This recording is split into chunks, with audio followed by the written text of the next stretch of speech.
अभी मैं आप लोग से पूछूंगा इसके मेरे हाथ में ये क्या है, तो आप में से बहुत लोग कहेंगे यार क्या बात कर रहा है भाई, मोबाइल फोन है, सबको पता है। कुछ लोगों का आएगा कमेंट कि आईफोन है, पर सच्ची बताऊं ये फसाद की जड़ है। अगर मैं आप लोग से कहूं कि इस फोन की वजह से न जाने कितने लोग सुसाइड कर रहे हैं, कितने लोग डिप्रेशन में आ चुके हैं, लोगों के ऊपर लाखों का उधार है, क्या आप मानोगे? आज की इस वीडियो देखने के बाद आप लोग का नजरिया चेंज होने वाला है, क्योंकि इस फोन में है एक ऐसी ऐप जिसने बहुत लोगों की जिंदगी सवारी है और बहुत लोगों की जिंदगी बर्बाद भी कर रही है। Social media app.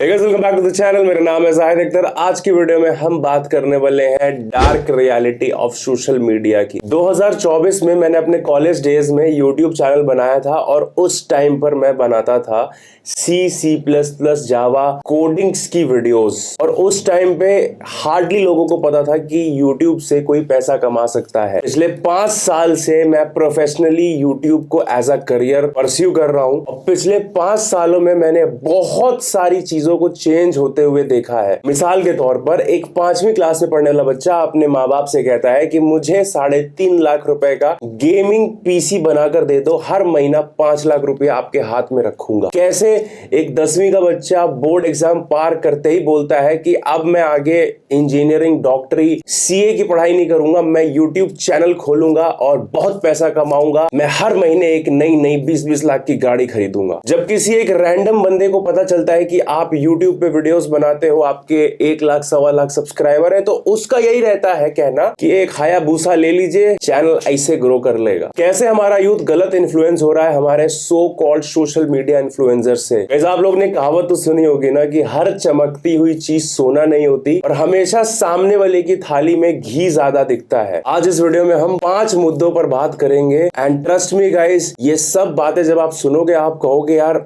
ऐसा तो हुआ है, ऐसा तो होता है। And if you guys really found this video helpful, आप इसको शेयर करिएगा, चाहे आपके पेरेंट्स हो, आपके ग्रैंड पेरेंट्स हो, आपके बच्चे हो, आपके दोस्त हो। ये वीडियो हर एज कैटेगरी के लिए मैं बना रहा हूं। अभी स्टार्ट करते हैं इस चीज से। अभी मैं आपसे पूछूंगा मेरे हाथ में क्या, आप लोग बोलोगे अरे बावला हो गया क्या यार ये।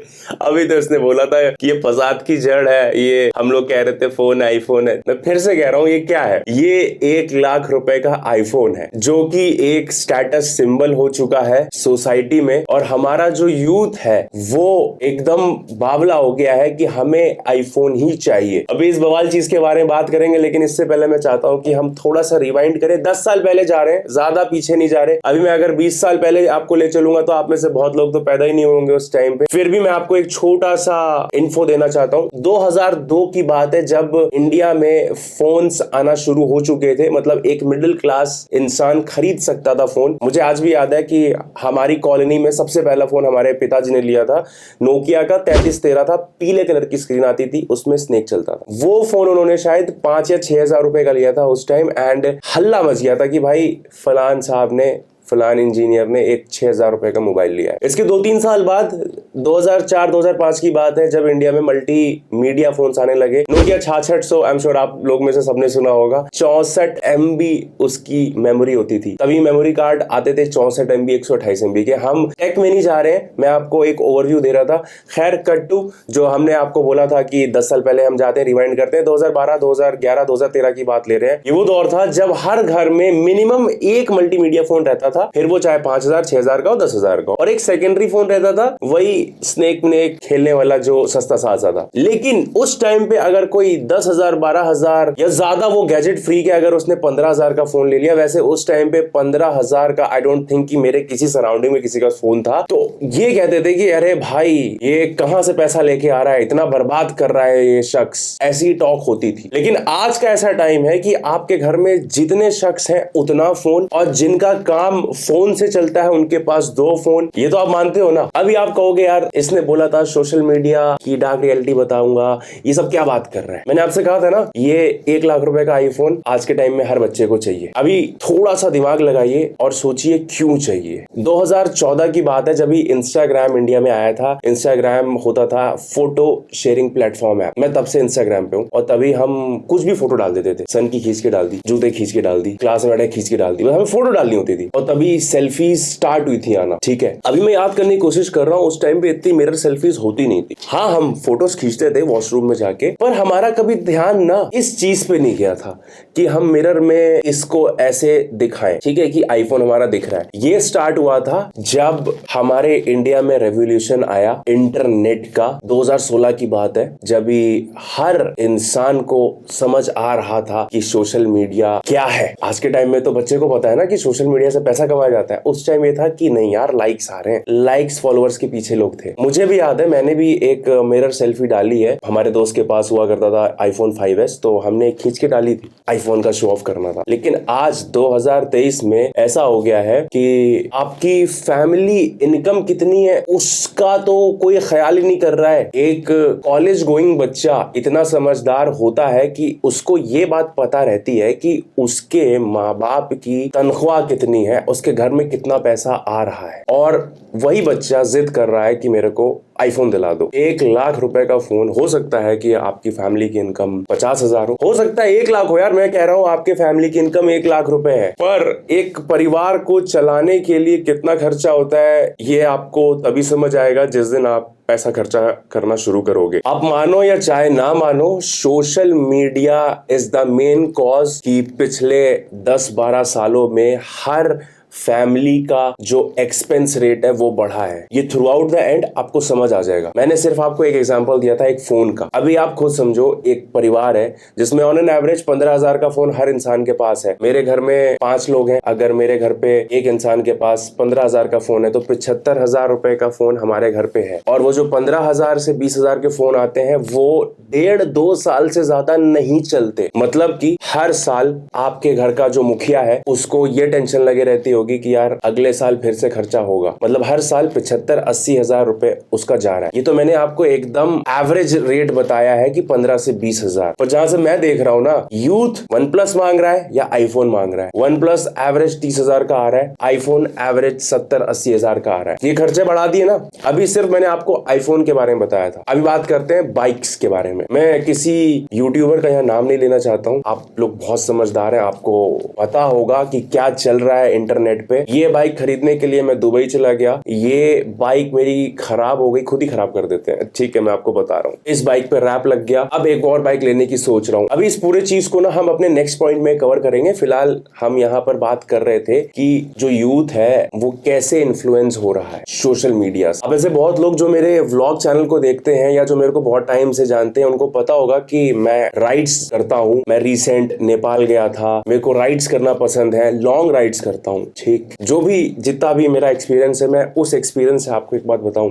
एक 200 सीसी की बाइक ना इतनी पावरफुल होती है कि आप कहीं भी उसको लेकर जा सकते हैं। बहुत तेज चलती है। अगर आप RS 200 ले रहे हैं पल्सर की, उसका 24 PS पावर है। मेरी अपाचे 200 है, उसका 20 PS पावर है। आज से 10 साल पहले हम पैशन प्रो चलाते थे, उसका शायद 10-11 PS पावर होगा। उस टाइम पे हमें वही गाड़ी फास्ट लगती थी। लेकिन आज के टाइम पे क्या हो गया है, फॉर एग्जाम्पल आपने खरीद ली एक 200 सीसी की बाइक, और 200 सीसी की bike on an average 2 lakh रुपए की आ रही है। अगर आप यामाहा में चले जाएंगे तो वो और महंगी आती है। ऑन एन एवरेज 2 लाख रुपए की है, और एक मिडिल क्लास इंसान का 2 लाख रुपए की बाइक खरीदना या अफोर्ड करना अपने आप में बहुत बड़ी बात है, काबिले तारीफ है। पहली बात तो माइलेज नहीं आता है। मेरे पापा आज भी पैशन प्रो पता है क्यों चलाते हैं, क्योंकि उनका ये कहना है कि उसका माइलेज अच्छा है यार, 45-50 का माइलेज आता है। वो खरीदने को तो खरीद सकते हैं भाई, वो तो अच्छी पोस्ट पे है, पर उनको शो ऑफ नहीं करना ना। अपने को क्या है, अपने को शो ऑफ करना है। मैं मना नहीं कर रहा हूँ शो ऑफ करने को यार, मैं ये नहीं कह रहा हूँ कि ये पसंद आ गया तो नहीं खरीदना है, लेकिन दूसरे को देख के बावला नहीं होना। मैं जिम में जाता हूँ, बच्चे हैं सब 19-20 साल 21 साल के। जाहिद भाई 650 सीसी की बाइक ले लो भाई, निंजा ZX 10R ले लो, 18 लाख रुपए की आती है वो बाइक। और मैं क्यों लूं? क्या मुझे उससे रेस करनी है? नहीं। पहली बात तो उससे ट्रिप्स नहीं हो पाएंगी यार, तो 18 लाख की बाइक लेने के बाद मेरा गर्दन दर्द हो, मेरे को कोई फायदा नहीं है। कहने का मतलब यही है कि 2 लाख रुपए की 200 सीसी की बाइक इज इनफ। आपने खरीद भी ली। ऐसा सराउंडिंग हो गया है कि लोग कहते हैं अबे ये 2 लाख की लियो यार। ये मैं आपको फैक्ट बता रहा हूँ, जो मेरे कानों में बात आती है, जो मैं सामने देखता हूँ। ये 2 लाख रुपए की बाइक है, यहाँ पैसों की तो बात ही नहीं करते। कहते हैं अबे 200 सीसी 1000 सीसी लेते। अभी मैं आपको रिसेंट बताऊं, मेरा दोस्त है श्रीनाथ, मेरा स्कूल में मेरे साथ पढ़ता था, तो मैं उसके घर गया था। एक हफ्ते पहले की बात है, हम लोग उस दिन मूवी देखने गए थे। वहां पे हार्डली 8-9 साल के बच्चे होंगे। इस कदर इन्फ्लुएंस है वो इंटरनेट से कि मेरी जो सांड है, जो मेरी जिक्सर 250 बाइक है, उसको मैं लेकर गया था। एक तो वो बहुत कम लोग खरीदते हैं, दूसरी वो दिखती बहुत बिग बाइक है, सुपर बाइक जैसे दिखती है। उसको देख के कह रहे हैं हायाबुसा है क्या। पास आए, उन्होंने देखा हायाबुसा का कहीं से कुछ नहीं था, बिकॉज वो सुजुकी की है, तो इनको लगा कि शायद हायाबुसा आए। फिर कहते यार ये बाइक कौन सी है, तो मैंने बताई। उन्होंने नाम नहीं सुना था, तो उनको पता नहीं कितने की है क्या है। यहाँ पे समझिएगा, उनको ये बाइक अच्छी लग रही थी, लेकिन उन्होंने नाम नहीं सुना है। उनके दिमाग में था अबे ZX 10R होती तो मजा आता, हायाबुसा होती तो मजा आता। एक तो इंटरनेट पर जो ये महंगा कल्चर है ना, जो ये बर्बाद कर रहा है यूथ को, और इससे क्या हो रहा है मैं आपको बताऊं, एकदम फैक्ट बता रहा हूं। बच्चा घर पे आता है, हो सकता है कि अगर वो इंटरनेट ना देखता तो हो सकता है कि वो अपने माँ बाप से कहता कि हमको एक बाइक चाहिए। हमें भी कॉलेज में चाहिए थी, नहीं दिलवाई गई। हम वही अपना पैशन प्रो जो मिली थी, हम उसी से जाते थे। And thanks to my parents कि हम उसी से जाते थे। शायद अगर उन्होंने दिलवा दी होती तो आज हम जो चीज कर रहे हैं, जितना हासिल कर रहे हैं, शायद नहीं कर पाते। अगर वो बच्चा जो कॉलेज जा रहा है, अगर वो इतना इंटरनेट कंज्यूम नहीं करता, तो वो शायद हो सकता है अपने मम्मी पापा से कहता है कि हमको एक 150 सीसी की या 200 सीसी की बाइक दिला दो। अब मैं आपको बताऊं, हम कॉलेज पास कर गए, हम जॉब में आ गए, हमने जॉब छोड़ दी, हमने यूट्यूब स्टार्ट कर दिया। हमें कभी दिमाग में आया ही नहीं यार कि 600 सीसी की बाइक, 1000 सीसी की बाइक हम लेके लखनऊ की गलियों में घूमेंगे। एक तो वो लीटर क्लास जो बाइक्स होती हैं, वो पहली बात तो आपके नॉर्मल गलियों के लिए नहीं बनी है, वो हाईवेज के लिए बनी है। हाँ, सपना है लेंगे, लेकिन मेरा यहाँ ये कहना है कि यार खुद से लो ना। अगर आपको पता है कि आपके फैमिली की 1 साल की इनकम 10 लाख रुपए है और आप मांग रहे हो 18 लाख रुपए की बाइक, जस्टिफाइड है? थोड़ा सोचना। मैंने आपको सिर्फ 2 एग्जांपल दिए हैं। दूसरा मुद्दा है कि मेरे को इन्फ्लुएंसर बनने का है। मेरे क्लोज में काफी लोग हैं जो मुझसे इन्फ्लुएंस होकर अपने घर पर बोलते हैं कि हमें जाहिद भाई जैसा बनना है, हमें यूट्यूबर बनना है, हमें इन्फ्लुएंसर बनना है, हमें पैसा कमाना है। मैं उनकी बातें सुनता हूँ, मेरे को रैंडमली लोग मिल जाते हैं, कुछ मेरे सब्सक्राइबर हैं वो मेरे को मिल जाते हैं जब बोलते हैं कि भाई हमें यूट्यूब चैनल स्टार्ट करना है।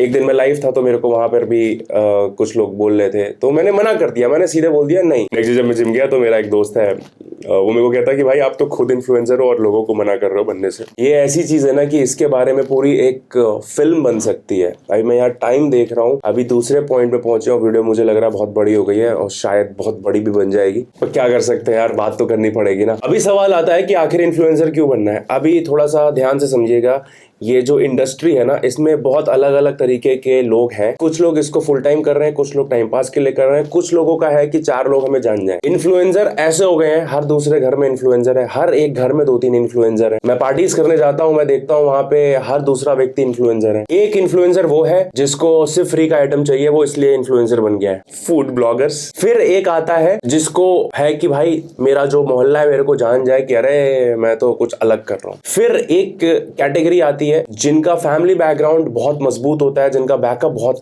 मजबूत होता है, मतलब वो कल को कुछ भी नहीं करेंगे तो उनके फैमिली बिजनेसेस हैं, वो उसको संभाल लेंगे, उनका फ्यूचर सेट है, वो इसलिए कर रहे हैं कि चल गया तो चल गया, नहीं तो अपना तो है ही। फिर एक इन्फ्लुएंसर कैटेगरी आती है जो एकेडमिक्स में एक्सेल नहीं कर पाते, तो उनको लगता है हम क्या करें, हम यूट्यूब पे आ जाते हैं, हो सकता है यहाँ पे कुछ चल जाएगा। फिर एक कैटेगरी है इन्फ्लुएंसर की जो जॉब करते हैं, जॉब के साथ साथ अपना social media content creation start कर देते हैं। जैसे ही ये ऊपर जाता है, ये अपनी जॉब को बंद कर देते हैं। अगर आप में से कोई इन्फ्लुएंसर वीडियो देख रहा है या फिर आप में से कोई इन्फ्लुएंसर बनना चाहता है, नीचे कमेंट करके बताइएगा कि आप क्यों बनना चाहते हैं या आप कौन सी कैटेगरी वाले इन्फ्लुएंसर बनेंगे। एकदम दिल की बात आपको बता रहा हूं, अगर जिगर की जगह जिगर है और जिगर में दम है, तभी इस इंडस्ट्री में आना। अगर फुल टाइम आना चाहते हो तो इट्स अ प्योर बिजनेस। आपने सुना होगा ना कि बॉलीवुड में फलान शख्स ने सुसाइड कर लिया, टीवी इंडस्ट्री से उसने सुसाइड कर लिया, वो डिप्रेशन में है, किसी की पिक्चर नहीं चल रही तो उसको काम नहीं मिल रहा। ये चीजें तो आपने सुनी होंगी। यही चीज यहाँ सोशल मीडिया इंडस्ट्री में भी हो रही है। अभी जरा ध्यान से समझिएगा, एक एक्टर है जिसकी मूवी रिलीज हुई और वो बॉक्स ऑफिस पर अच्छा कलेक्शन नहीं कर पाई, कोट अनकोट फ्लॉप हो गई। उसके बाद उसको काम मिलना हो गया बंद। ये तो आपने सुना होगा ना। सेम यही चीज यहाँ पर होती है। यहाँ मैं आपको अपने एग्जांपल से बता रहा हूँ। लास्ट ईयर मेरे पास भर भर के ब्रांड्स आ रहे थे बिकॉज मेरे व्यूज आ रहे थे। इस साल बिकॉज मैं दिल्ली एनसीआर लखनऊ में शिफ्ट होने में बहुत चीजें हुई, उसके बारे में मैंने ऑलरेडी अपनी वीडियो में बात करी, तो मैं उसके इन डेप्थ नहीं जाऊंगा। मोटा मोटा आपको बता रहा हूँ, लास्ट ईयर मेरे व्यूज आ रहे थे, मेरे पास ब्रांड थे। इस साल मेरे पास व्यूज नहीं आ रहे, मेरे पास ब्रांड नहीं है। व्यूज नहीं आ रहे, ब्रांड नहीं है, जिसका मतलब पैसा नहीं। एक कड़वा सच बताऊं, जब आपके व्यूज गिरना शुरू हो जाते हैं ना, जब व्यूज आते ही नहीं है। मतलब एक टाइम था जब आपके 10,000 20,000 15,000 व्यूज आ रहे थे, और आज का टाइम है 200 300 100। बहुत गंदा स्ट्रेस होता है, और बहुत सारे लोग ऐसे होते हैं जो उस स्ट्रेस को टैकल नहीं कर पाते, वही डिप्रेस होते हैं, वही डिप्रेशन में चले जाते हैं। इसके बारे में कोई बात नहीं करता है। दूसरी बात, क्रिएटिव फील्ड है, आपको हर दूसरी वीडियो में क्रिएटिव रहना पड़ेगा। तो क्या आप उतने क्रिएटिव हो? ये एक फ्रेम के अंदर मैं बैठ के बात कर रहा हूं, मेरे बोलने का स्टाइल मैं मॉड्यूलेट कैसे कर रहा हूं, क्या आप ये चीज कर सकते हो? अब एक मजेदार बात है, ये मैंने काफी लोगों के मुंह से सुना है कि भाई यूट्यूबर के पास तो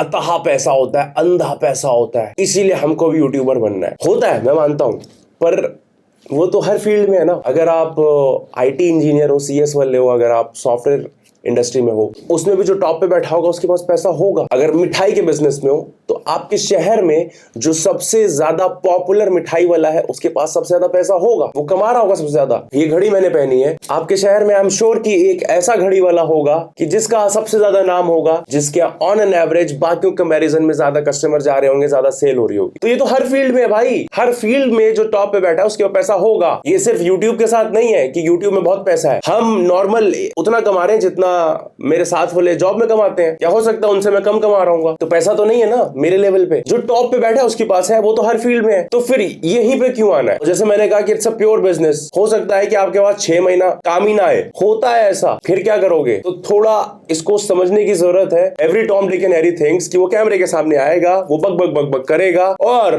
अगले दिन से वो पैसा छापना शुरू कर देगा। दोस्तों, वीडियो क्रिएशन एक कला है, हर कोई नहीं कर सकता। आज के टाइम में इन्फ्लुएंसर जॉब को तो मतलब ऐसा बीए बीटेक की तरह बना दिया है। एक दौर था जब हर दूसरा शख्स बीए कर रहा था, फिर एक दौर आया जब हर इंसान बीटेक कर रहा था। आज के टाइम में हर इंसान इन्फ्लुएंसर बनना चाहता है। अभी तीसरा मुद्दा है पीयर प्रेशर। किस पर? हमारे फैमिली मेंबर्स पर। और इसी वजह से जो पिछले 10 साल में एक्सपेंस रेट बढ़ा है फैमिलीज का, वो यही वजह है। मुझे याद है जब मैं शायद 6 या 7 साल का था, तब हम पहली बार पहाड़ पे गए थे। एंड सिंस हमारे पापा की ट्रांसफरेबल जॉब है, हम बचपन से अलग अलग शहरों में रहे हैं और हम बचपन से ही घूमते आ रहे हैं, बिकॉज हमारे अब्बा को भी घूमने का शौक है। अब वो इसलिए नहीं घूमते थे, मेरे मम्मी पापा, या हमें इसलिए नहीं घुमाते थे क्योंकि उनको कोट एंड कोट व्हाट्सएप पे स्टेटस लगाना होता था कि आज हम यहाँ हैं, कल हम वहां हैं। अभी आप खुद सोचना कि आप उस फैमिली से आते हो जो सोशल मीडिया आने के पहले से घूमते हुए आ रहे हैं, या फिर आप उस फैमिली से आते हो जो